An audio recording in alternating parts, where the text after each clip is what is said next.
Hello and welcome to Huck TV. I just wanted to do a video series that was aimed at helping players improve at the game. So you might be playing at the Nova levels or at the sort of middle lower ranked, and you're sort of playing day in day out just to try and get out of that. This video is definitely for you. Just a bit of history. I have played Counter-Strike Source for Australia overseas. We had a lot of success in the Championship Gaming Series League. We were the Sydney Underground franchise. We went 2 years in a row to Asia. We went to Malaysia 2007, I believe it was, and there on our first day, on our first game overseas, we actually beat one of the top 5 teams in the world at that time. Now, they were 1.6 players playing Source, but recently they'd come out of a competition 3 months before that, and they'd beaten Complexity 16-2 in the final. So we were there for our first game on stage. We'd beaten a massive, a big team, and we had the 3D New York manager refereeing the game at that time, and he was pretty stoked about that. So we actually went on in that competition in the Pan Asia 2007 to come second in that. We did lose to Singapore. I think it was 16-1 or 16-7, 10-7, 10-1. I think it was in the final. That was MR9 back in the day, so it was first to 10 rounds, not first to 16, as most competitive players in Counter-Strike would know it to this day. Second year in a row, we ended up going to Pan Asia again, and we were a lot more prepared this time. We were more experienced. We had just previously won a couple of national tournaments in Australia, but we also had the experience of going to the World Series the year before that and spending 2 or 3 weeks in the villas with all the other players.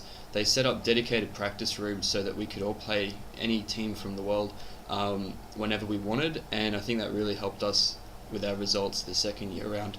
So in the second year round, it was a round robin format. We were up against China, Malaysia, Dubai, Singapore and Korea. In that round robin, we beat every team. We beat them convincingly. There was 10-1s, 10-2s, 10-4. I think our closest game was 10-8, and that was against the Malaysian team.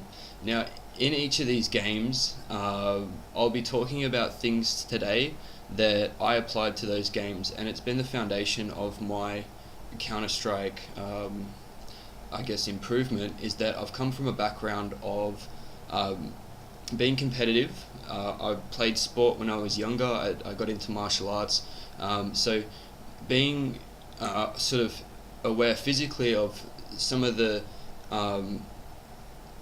benefits of practicing something and doing drills and those sorts of things, you can apply that to Counter-Strike and realize that you may not be running around, you may not be on your feet, or it's not necessarily a sport where you hit a ball, but the amount of coordination required to execute certain moves in this game is as complicated, if not more complicated, than doing something like playing table tennis, which is hitting a ball. Now, of course, there is a lot of practice behind that, and I will say that out of any activity in the world, I'd say that being a number 1 in the world at table tennis would probably be the hardest thing to achieve. I know there's a lot of other sports with big, player bases and stuff like that. I think biggest in the world, or second biggest, is table tennis to football or soccer. Alright, so let's have a look at getting into the tutorial sort of stuff. I'll just go ahead and load up a server. How do I do that? Play with bots. There it is. So we'll go and load up a server. We'll do a map that everyone knows. It'll be a lot easier. On Dust 2, I did play B for pretty much my whole career as a CT player. And that was sort of my thing, is to play that site where you sort of ideally only have to look in one direction. I mean, they can come from mid, but usually you'll get some sort of warning.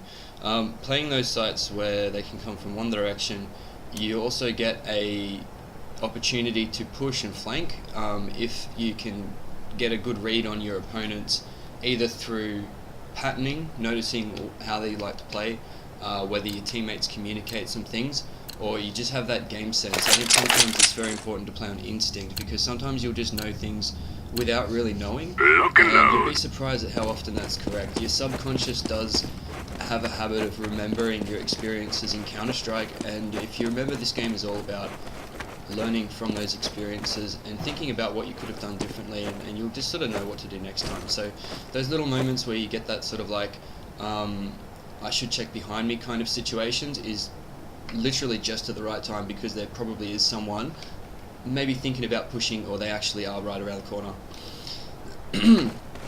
Alright, so the first one I wanted to talk about was just percentage plays. I'll just be running around, so don't get too distracted by that.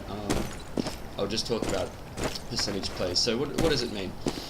Percentage plays is my way of saying before situations, you really want to analyze and get a good quick read without having to think about it, what options you have in terms of making a good percentage play. So if you're talking about maybe a situation where you're retaking,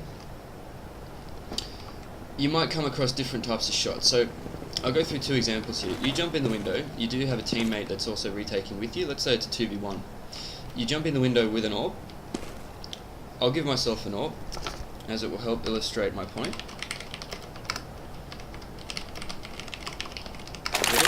Okay, great. I'm just going to show you this one. I got this in a bet. Hellraisers versus VP. I bet on the underdog with a Glock, and I got a cool AWP out of it. Alright, so let's go back to this situation here. We're talking about percentage plays. If you have a guy that's pushing into B, it could be any situation in the round. Say it's a 2v1, you're on CT, the guy is in B. You're both facing him at the same time. And this is the ideal situation, is when you can zone out one person with two people at different angles. So the person in the site basically has to go huge, as well as both of you need to make an unforced error, which means you personally make a mistake. It's not something that they did good, which results in the negative score, which would be losing the round in this case. So let's say that we want to go for the percentage play. I know that a lot of you practice your AWP and you want to do stuff like that and get crazy headshots and things like that, but if we think about the percentage play here, it would be to just come in and actually take your time to aim and get the shot, because you can read the situation and you immediately know that he's not looking at you, he's looking at your teammate. So the percentage play, the play that has the highest rate of success in this situation, which is, I'm just trying to teach you how to think of CS as a professional player. Your highest percentage play is to come in here and hit the shot. I know it's easier said than done, but how you do that has a lot to do with counter-terrorists win. Fucking hell. Has a lot to do with how you sort of see and look at the game. If you're not thinking about these situations with these questions, you're not going to change or improve in these ways without being conscious of it. So being conscious of how you should approach situations will definitely, I guess, give you more to reflect on so that you can improve. And it'll give you a new perspective of looking at the game. So I'll just try and make up another percentage play situation here. Say it's a bit of a clutch situation. We've got a guy in the pit there. Alright, now generally if you're a counter-terrorist coming to defuse the bomb, let's say that the guy in the pit, he doesn't have an AWP. Those situations can be a bit hairy. Actually, fuck it, let's say he does have an AWP. And let's say that we have,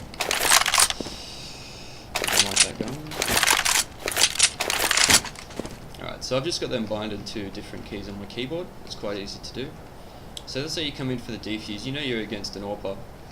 Now, if he's all the way over there, generally speaking, my highest percentage play is not to sort of just come out and go like that and take a quick shot. Ideally, what you want to do is you want to maximize the time that you do have to aim on target. Not necessarily taking a long time, but just being thorough with it. So you might, instead of coming out and shooting as soon as you get to there, you might jump up here and strafe all the way up. So what you're doing essentially is you're taking a wider line so that you can align your crosshair. You can align your crosshair with the target and use your strafe keys to control, I guess, the throttle so that you can shoot at the optimal time. Ideally, what you want to do is time your crosshair placement with your keyboard movement so that at the time that you do shoot, or at the time that you do stop, you are pretty much already aiming on their head. Now, it might just take a bit of adjustment, and it definitely does take practice, but in this situation, if someone does have an AWP, I can imagine that if they are peeking, they will play it in a way where they'll take the shot, because they sure as hell know that you know that they're there most of the time, and they'll be looking to take the shot and kill you before you can get the kill on them. Now, I guess we'll turn it around. We'll say his percentage plays. If he was peeking that line to try and get the kill, he might die, provided that you hit the shot and he makes an unforced error and maybe misses the target, or maybe you have a quicker reaction on him and you make the shot. So the guy in the pit with the AWP, I would say that his highest percentage play would be to not peek, but intermittently peek. As you may as you're coming up to look, you may actually see someone jumping over, or you may see someone in the back of the site. Now that's more important than actually making the shot, because you're putting more value on your own life in this situation, and it has more value because you can play the bomb timer. He's the one under the pressure. So we'll go back up to that spot, and I'll just talk about the choices that you have in these situations, and we'll tie that back into percentage plays. Let's get this done. So I don't want to make the video too long. I just want to do like short, informative segments that will give everyone something they can work on immediately, without sort of having too many different things to work on. So percentage plays is just what I want everyone to be thinking about when they're going into their next games, when they're trying to rank up and get to those higher levels of play. Try and put percentage plays into your thinking about the game. Like, what would be the best situation for me to do right now as the round stands, or what would be the best way for the team to play it as the round stands right now. Alright, so just going back here, you have the option of coming out and shooting as soon as you see him, or coming out and lining up your crosshair. Now he might even be there. Alright, so you've got the option of coming out, and if you move your crosshair and time your foot placement in the right way, you can sort of check both without being too far off target. Alright, so I'll wrap it up for that one. Now, if you liked what you saw, I really do appreciate some subscribers. I'll be doing a giveaway soon. Actually, fuck it, I'll do a giveaway now. I've got some skins in my inventory. We'll go and have a look at them. Where's my inventory? Alright, now I've got this Galil Chatterbox. I think it's worth about $7 on the Steam market. I'll do a raffle, so for my first 25, we'll say 10. We'll say 10. First 10 new subscribers, leave a comment, like the video, subscribe, or just subscribe and leave a comment so I know who you are. And then I'm just going to pick one out at random. I'll figure out a way to do that. I might just do it the traditional way and put names in a hat and then pull one out. And then yeah, I'll just gift it to you. That's for the first. Did I say 5 or 10? Fuck it, we'll make it 5. First 5 subscribers, you're in the draw to win the little chatterbox.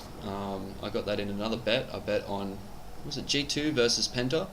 Yeah, I watched G2 play against, I think it was Team Property on Nuke, and just the way that they played, they really looked like they knew what they were doing, and all of them individually played well on every single round. So that was the team that I backed as one that could definitely beat Penta, and they did. And I ended up getting like an AWP, Electric Hive. I got this one. I had one of these to start with, and now I have 4 of them just by betting on CSGO Lounge. Anyway, that's it for the video. I'm just gonna upload this, and I'll chuck on another one. Chapter 2, I'll be talking about controlling advantages, so, and also relating that to if you're on T side or CT side for certain maps as well. So in the rounds, you may notice that someone might go for an aggressive play and get a kill. We'll be looking at controlling your advantages in those situations in the next chapter. So yeah, just remember to subscribe, and see you all. How do I stop this thing? There we go.